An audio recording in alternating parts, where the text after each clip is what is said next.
नसरापूरमध्ये ज्या चिमुकलीची हत्या करण्यात आली आहे, तिच्या अत्याचार करून हत्या करण्यात आलेली आहे, त्याच्यावर संपूर्ण महाराष्ट्रात तीव्र पडसाद उमटत आहेत. आपल्या बरोबर भूमाता ब्रिगेडच्या अध्यक्षा तृप्ती देसाई आहे. तुम्ही आज तिच्या आई वडिलांची भेट घेतलेली आहे. काय त्यांचं म्हणणं होतं, काय मानसिकता होती? आई वडिलांच्या प्रचंड वेदना आहेत. मी त्यांना भेटल्यानंतर अक्षरशः मला प्रचंड त्रास होतोय. कारण आज त्यांनी सांगितलं की आजच्या दिवशीच तिचा जो आहे तो त्यांनी दाखला आणून ठेवलेला आहे आणि आज तिचं ऍडमिशन घ्यायला ते जाणार होते. आणि मुली बाबतीत असं काही होईल असं त्यांना वाटलेलं नव्हतं. परंतु त्यांचं म्हणणं आहे की आमच्या मुलीला जर मारलं तर आता मुलीचे ज्या आरोपी आहे त्या आरोपीला जे आहे ते एकतर ताब्यात द्या, नाहीतर त्याला जी आहे ती ताबडतोब शिक्षा द्या. आणि त्यांची मुलगी तर आता परत येणार नाही, परंतु त्यांची मुलगी येणार जरी नसली तरी अशा कुठल्याही मुलीवर अत्याचार होऊ नये, या आरोपींचं धाडस होऊ नये, यासाठी आता अशा आरोपींचा एन्काउंटर करणं गरजेचं आहे. ज्या प्रकारे फास्ट ट्रॅकवर ही केस चालवा असं म्हटलं जात आहे, तिथेच काल आरोपीला 7 मे पर्यंत पोलीस कोठडी देण्यात आलेली आहे. पुणे सत्र न्यायालयामध्ये फास्ट ट्रॅकचं कुठलंही कोर्ट नाहीये. अशा वेळी आता सरकार कोणतं फास्ट ट्रॅकचं कोर्ट आणून ही केस चालवणार? पुण्यात जर फास्ट ट्रॅक कोर्ट नसेल तर मग तुम्ही आम्हाला फसवताय का?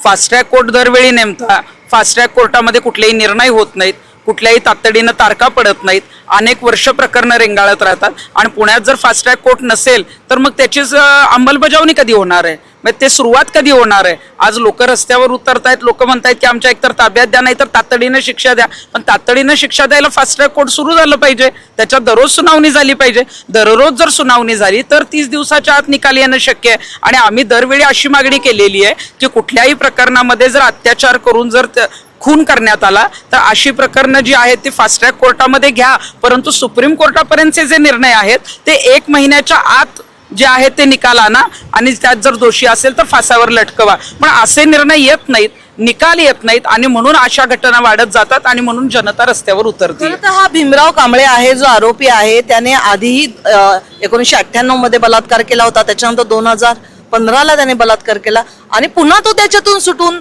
परत त्याने हा कृत्य केलेला आहे. म्हणजे आता कायदा बदलण्याची गरज आलेली का घटना बदलणं गरजेचं आहे? नाही, कायदा आहे, परंतु कायद्यामध्ये काही ज्या त्रुटी आहेत कायदा कडक केला पाहिजे. शक्ती कायद्याचं काय झालं? शक्ती कायद्यासाठी अधिवेशनं बोलवली गेली. 2-3 वर्ष झालं आम्ही मागण्या करतोय. कुठलंही प्रकरण आलं की आम्ही सांगतोय की शक्ती कायद्याची अंमलबजावणी करा आणि दरवेळी सरकार सांगतं की शक्ती कायद्याची अंमलबजावणी करणार. का नाही झाली? शक्ती कायद्याची जर अंमलबजावणी झाली तर तातडीनं निकाल लागतील, पण अजूनही अंमलबजावणी केली जात नाही, विशेष अधिवेशन बोलवलं जात नाही आणि याच्यामध्ये निर्णय निकाल जे आहेत ते येत नाहीत. आणि यामध्ये आरोपींना जे आहे ते फासावर कुठल्याही लटकवलं गेलं नाहीये आणि म्हणूनच लोकांना आता न्यायाची अपेक्षा जी आहे ती एक ताब्यात आरोपींना देऊन आम्ही न्याय देतो अशा पद्धतीची अपेक्षा आहे, किंवा त्या आरोपीचा जो आहे तो एन्काउंटर झाला पाहिजे. या प्रकरणात हे प्रकरण 1 तारखेला झालं, कालच्या 2 तारखेला खेडमध्ये पण मुलावर अत्याचार झालेले आहेत. म्हणजे मुलगा मुलगी लहान कुणीच सुरक्षित नाहीये. तर आता महिलांचं असं म्हणणं आहे की आम्हाला कुठल्या योजना नको, पण आमची सुरक्षितता, आमच्या लहान मुलांची सुरक्षितता, जिथं मुलगा आणि मुलगी भेद नाहीये, तर याच्यावर तुम्ही काय सांगाल? खालुमऱ्याला त्या मुलावर अत्याचार झाला हे ऐकल्यावर तर संतापच जनक घटना आहे ती.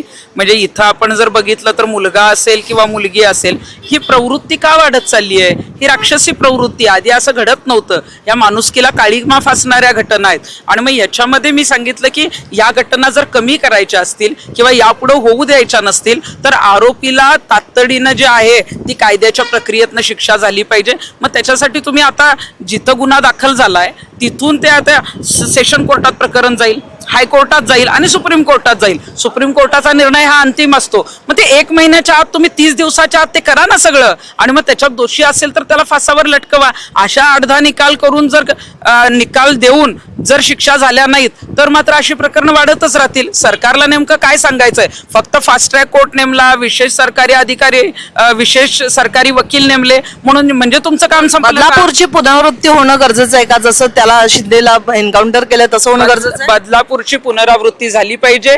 या नराधमाने जे कृत्य केलंय त्याला माफी नाही आणि त्याला ताबडतोब जर शिक्षा झाली करायची असेल तर आई म्हणून माझी मागणी आहे की त्याचा एन्काउंटर केलं पाहिजे.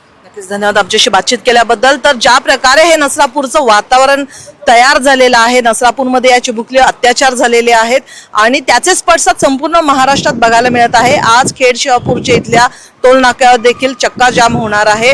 हा टोल नाक्यावर आंदोलन होणार आहे, परंतु या मुलीला न्याय मिळणार का? कारण कालच नसरापूरचे सगळे ग्रामस्थ जे म्हणत होते की याला आमच्या हातात द्या, आम्ही याचा चौरंग करू आणि याला योग्य ती शिक्षा देऊ. बदलापूरला जसा एन्काउंटर केला गेला तसा याचा एन्काउंटर होणार का आणि या चिमुकलीला न्याय मिळणार का? या सगळ्याच गोष्टी खरं तर निरुत्तरित आहे. परंतु आता खरंच याला 7 मे नंतर काय शिक्षा सुनावतायत, कोर्ट काय प्रकारे पुन्हा त्याला काय पोलीस कोठडी देत आहेत का, त्याच्यावर आणखीन काय सुनावणी होतीये, त्याला फाशी होते, हे फार बघणं महत्वाचं राहील. परंतु या सगळ्यामध्ये ज्या निष्पाप मुलामुलींचे जीव जातात याच्यावर कायदा येणं, शक्ती कायदा येणं आणि जे आत्ताचे कायदे आहेत त्याच्यात बदल होणं फार महत्वाचं आहे. व्हिडिओ जर्नलिस्ट रोहित वनकटेसह प्रतीक्षा पारखी, LS मराठी, पुणे.